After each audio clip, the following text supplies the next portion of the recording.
Good morning, boys and girls. Today is Monday. We are in lesson 18, and the materials needed for this lesson is your word web, your anchor chart, and Love That Dog, which is this one. We are finally able to read poetry, and this is where we're going to start off in. Make sure you have all these items in front of you. Let's go ahead and start off by looking up today's word. Make sure you take out your word web, and the word is queer. So I'm going to give you 15 seconds to write that word in your word web. 10 seconds.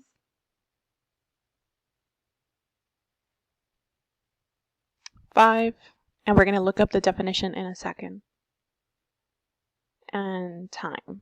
Okay, so according to dictionary.com, it means I'm going to go with number 2, and it's of a questionable nature or character. That means the person's being suspicious or shady. And then look at the example that they gave us. Something queer about the language of the prospectus kept investors away. That means that they're being suspicious, they're being shady. So I'm going to go ahead and go back to my word web and copy that definition. Okay, so I went ahead and wrote it in my word web. Questionable character or nature, and I also want to add a synonym. So I'm going to go ahead and put here what dictionary said. It is, okay, so a synonym would be suspicious. And now we need to think of an antonym. So what would be an antonym for someone who's being suspicious? Well, remember, we can always click on the synonyms for queer.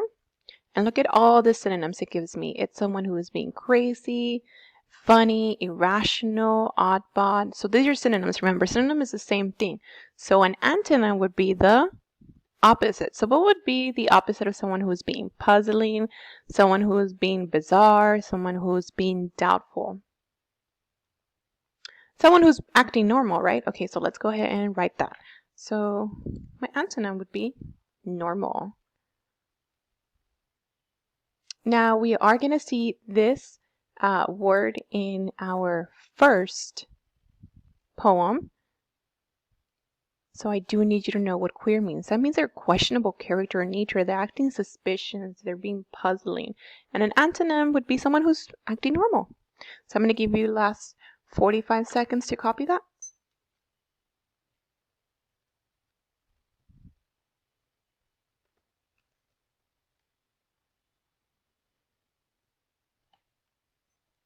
You have the last 30. If you're done with your word web, make sure you take out your anchor chart. 15 seconds left.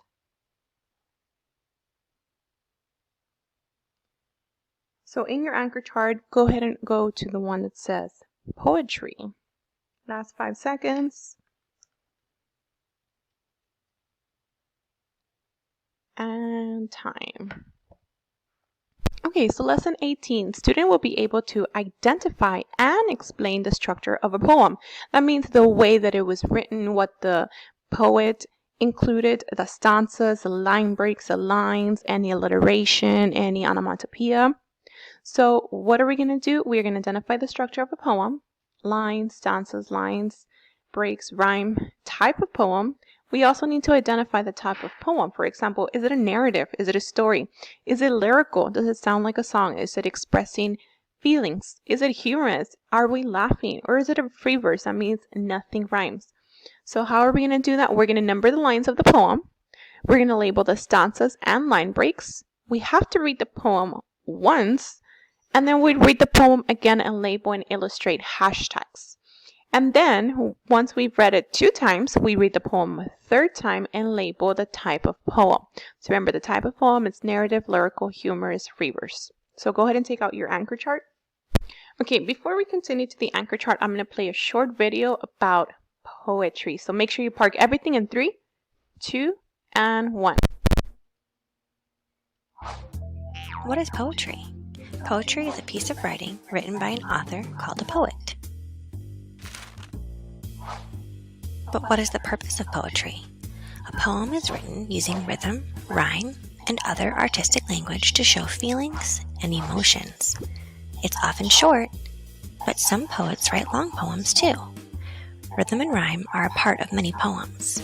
Rhythm is the beat or sound pattern of a poem. Lots of poets use repetition and similar word sounds to create the beat or rhythm. Here's an example. A candy bar, a piece of cake, a lollipop, a chocolate shake. Many poems that have rhythm also have rhyme. Rhyme is having the same sound at the end of two or more words, like bike, hike, and rad, dad. Our poem from earlier has rhyme with the words cake and shake, and it makes me feel hungry. Another common element of poetry is alliteration.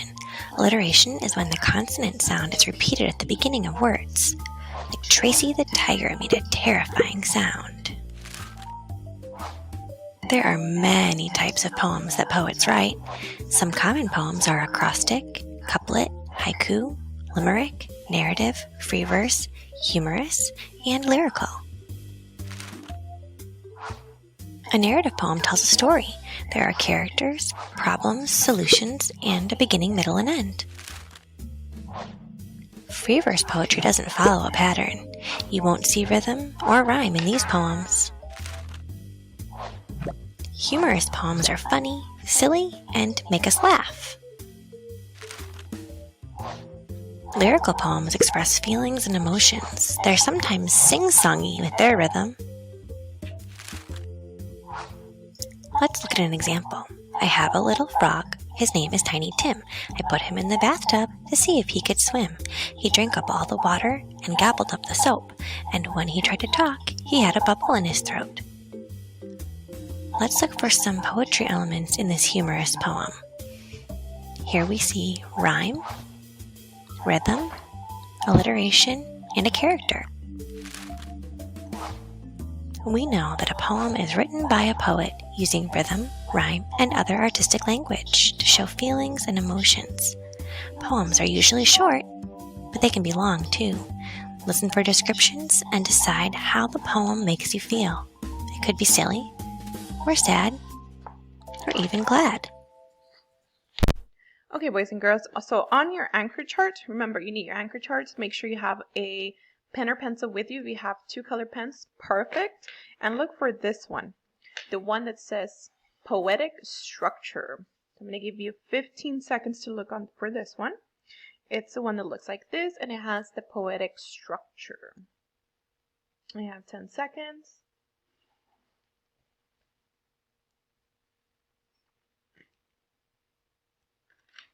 Okay, so on here on the upper left-hand side, I want you to put the person who writes a poem is called a speaker, but they are also called a poet. So I want you to put here poet/speaker equals to the person who writes a poem. So if you write a poem, you are a speaker, you are the poet.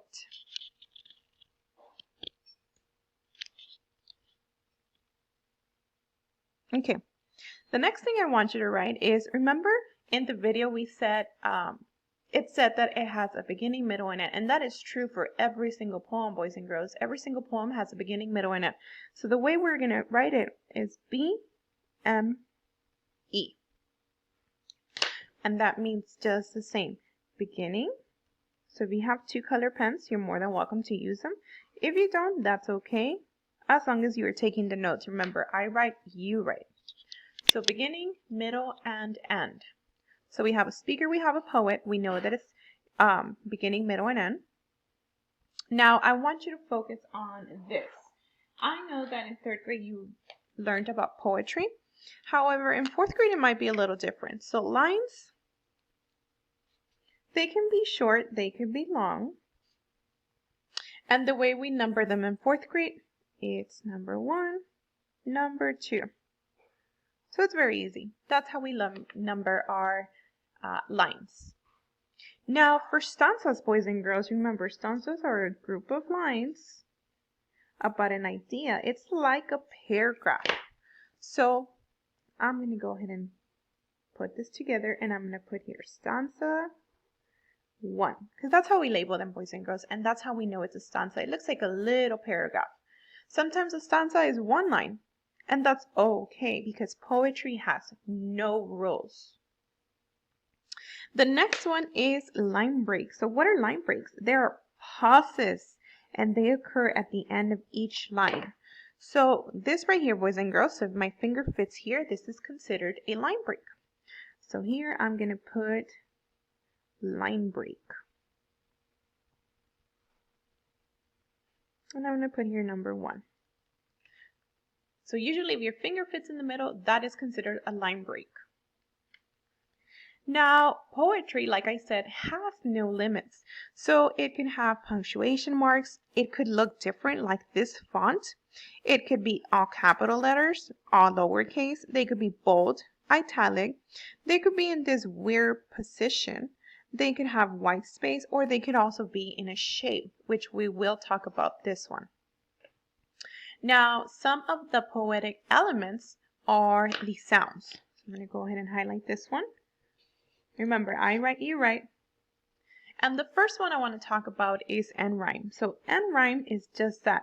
They're the sounds at the end of the words, and they could be repetition. For example, they have the same sound, or they could be the same word. For example, how and cow, they sound alike. Or wow and now. So remember, they have to be at the end. Don't forget that. So end rhyme has to be at the end. Rhyme scheme. So rhyme scheme is a regular pattern of rhyme in a word. So this one's also a rhyme in a poem. And they're written in all lowercase letters. Now I want you to see here. For example, I live in a house with 2 cats and a mouse. Let's look at the end words, just like we did with end rhyme.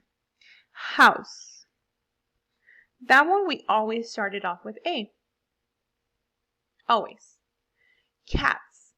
Does cats and house rhyme, boys and girls?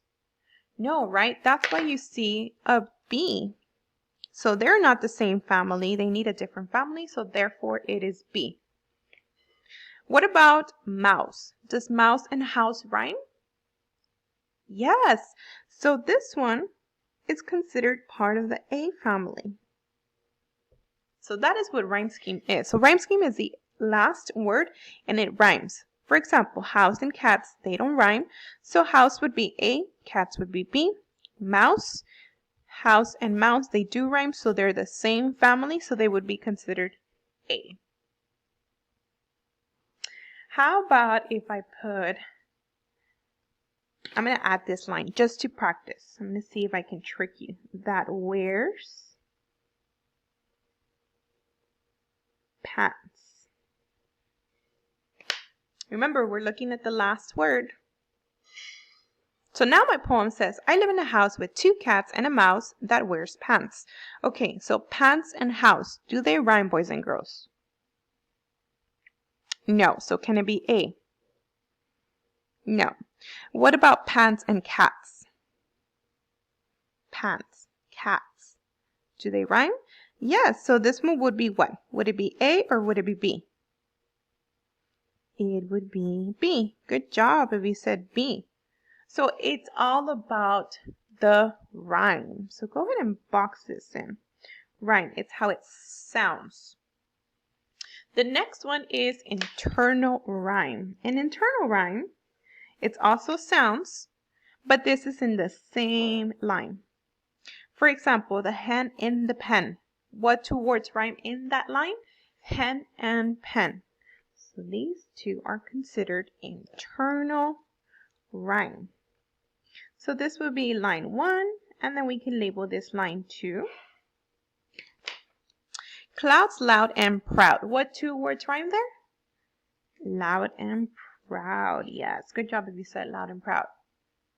And then the last one is repetition. I love repetition because repetition are repeating words or phrases and sentences. For example, it is raining and raining. So what 2 words are getting repeated? Or what 1 word is getting repeated?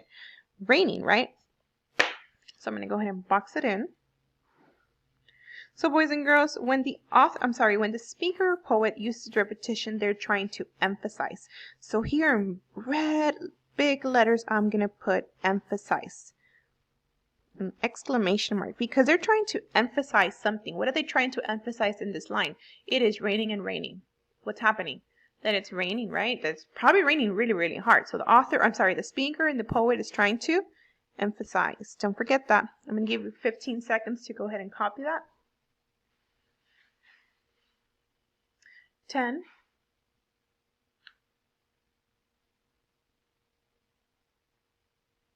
5,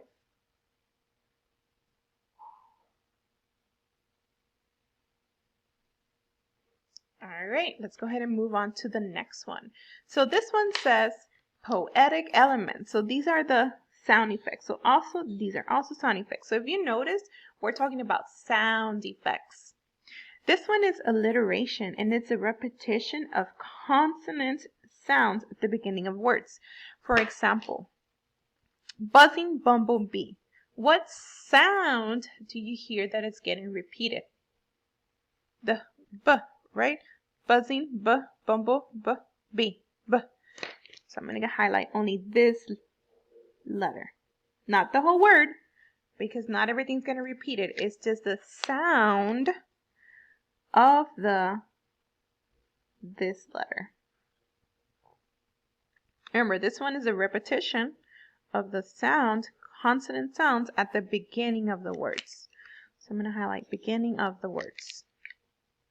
What about onomatopoeia? I know we love onomatopoeia, and it's using words that imitate sounds. For example, crack. The tree fell like a loud ka-room. This one is onomatopoeia. How about the examples of boom, pow, oink, oink? So those are words, but they produce sound. Don't forget that. It's a word and it produces sound. Like bark, bark. Meter. Meter is the pattern of a stress and under stress syllables of a line. So we don't really use this in 4th grade, but that's okay. I'm still going to teach it to you. So it's a pattern of stress and unstressed syllables in a line. For example, roses are red. This is line 1. Violets are blue. Line 2. Sugar is sweet. And so are you. Roses are red. Look at the stressed and unstressed syllables. Roses are, you notice how my volume in my voice goes up and down? Roses are red. So we have these two. Violets are blue. So violets, you hear a little stress in my sounds? Sorry, my voice. Sugar is sweet. Sh is. And so are you. Like I said, we don't use this in 4th grade, but that's okay. It's still going to be here in case we ever do find meter of pattern of stress and unstressed syllables. So remember, it's a sound. Now, boys and girls, this one is very, very important, the message. I want you to write here what the author wants you to know and use in real life. So this is something the author wants you to know, and they want you to use this in real life. So let me go ahead and zoom in.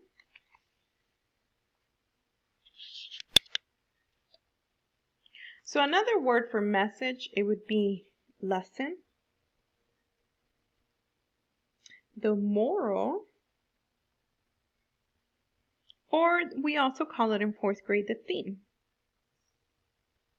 So they all mean the same thing, the message, the moral, the theme, or the lesson. So I'm going to give you 15 seconds to copy that. Remember, it's what the author wants you to know and use in real life. So what are some examples of a poem that a speaker writes and they want you to use in real life? Kindness is the most used lesson, message, moral, or theme, and the reason why an author would write a poem. They're trying to give you a message that you should be kind to others, boys and girls. Another one that we see very often is good versus evil. So in a poem, we might see a good person and a bad person, and we know that we should be the nice person. We should be the good person. Another reason why a speaker would write a poem is to give you a lesson, a message, a moral, or a theme of you should be courageous. Kind of like, thank you, Mr. Fokker, Trisha, that he stood up for her. And the author was trying to tell you that you should be kind to others. You should be courageous. Kind, just because she didn't know how to read doesn't mean that she was any other different than you. Another one would be cooperation. You should cooperate with others, work together with others.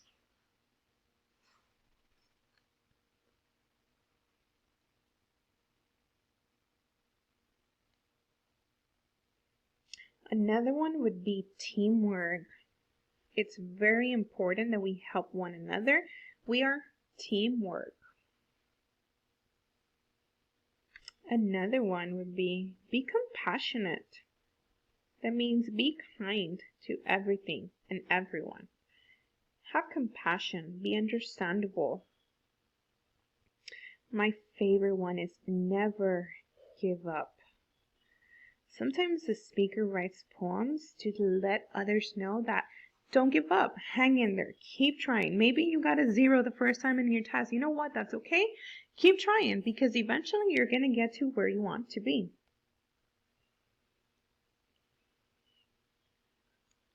Another one that I love is to be yourself, boys and girls.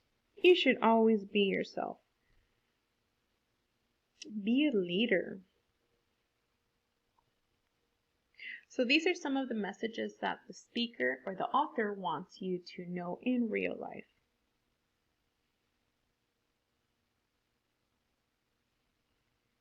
Oopsie, I'm actually going to erase author because it's not an author. Someone who writes a poem is either a speaker or a poet. So I'm going to write here, poet. What the poet wants you to know. I'm going to go ahead and give you 15 seconds to go ahead and write all of that.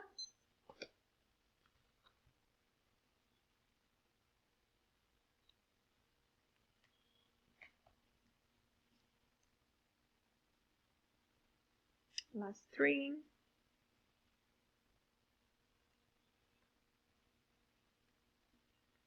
Okay, boys and girls, in 4th grade, it's very, very important that you tell me the type of poem that we are reading. So here in the bottom, we have space here. I'm going to go ahead and write the type of poem. So it's very, very important for us to identify the type of poem and explain why it was written like that. So the first one that we have is narrative. So a narrative has characters,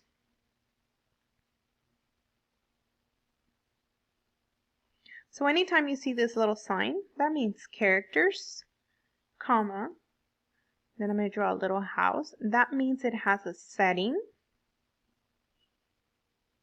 It might also have a conflict. And a narrative is a story. So it might tell you about where a person grew up, maybe they want to get to a party, maybe they want to adopt a dog, whatever it might be, they're telling you a story. It has characters, it has a setting. It might even have a conflict. That means a problem. So I'm going to go ahead and put here problem. The next one we need to know in 4th grade is lyrical. Remember, everything I write, you should be writing. Lyrical expresses feelings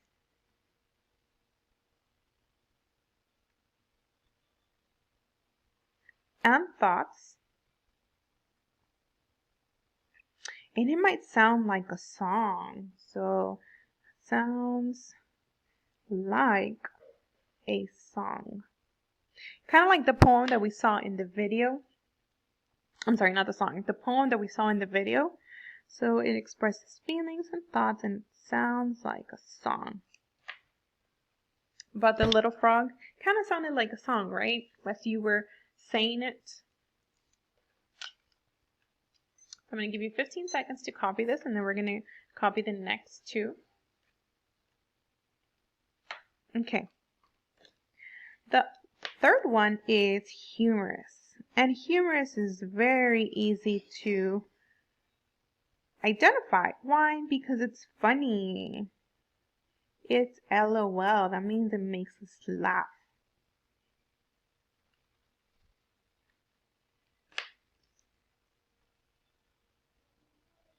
And of course, the last one you need to know in 4th grade is free verse.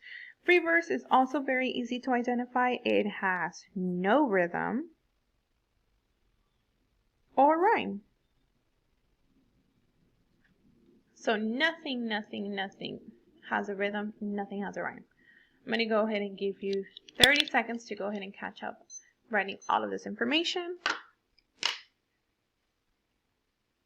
If you're ready, go ahead and take out your Love That Dog so I can tell you where you need to go because we are going to read the poem in class.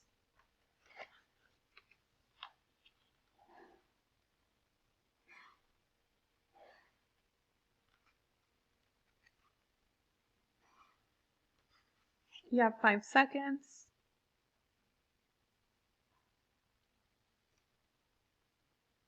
Okay, go ahead and park your pencils. Make sure you have your book in front of you. So Love That Dog should be in front of you. And I'm going to show you, boys and girls, the poem that we're going to need today is actually inside of the book of Love That Dog. Everybody should have this book. It was given to everybody while you picked up your materials needed for class. Okay, so if you go all the way to the back, find page 85. Sorry, page 86. So it's all the way to the back and it says Love That Dog in the bottom. So you're going all the way to the back of your book, finding page 86. Okay, the next page you can tell is blank. Flip it again. And then it has on the right some of the poems used by Miss Stretchberry.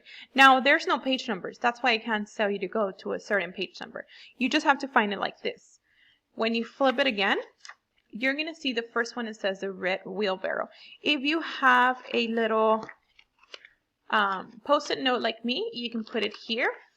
If you have a maybe bookmark, you can put it here because it has no page numbers because today in class we're going to read the red wheelbarrow. Okay, make sure that you have your comprehension in front of you. Make sure your book is open to the red wheelbarrow and make sure your composition book is with you. Again, find in the back of your book, page 86. Flip the page one time, then you're going to see some of the poems used by Miss Stretchberry. Flip it again and you're going to find the first poem we're going to read today in class, so the red wheelbarrow. So I will see everybody in class.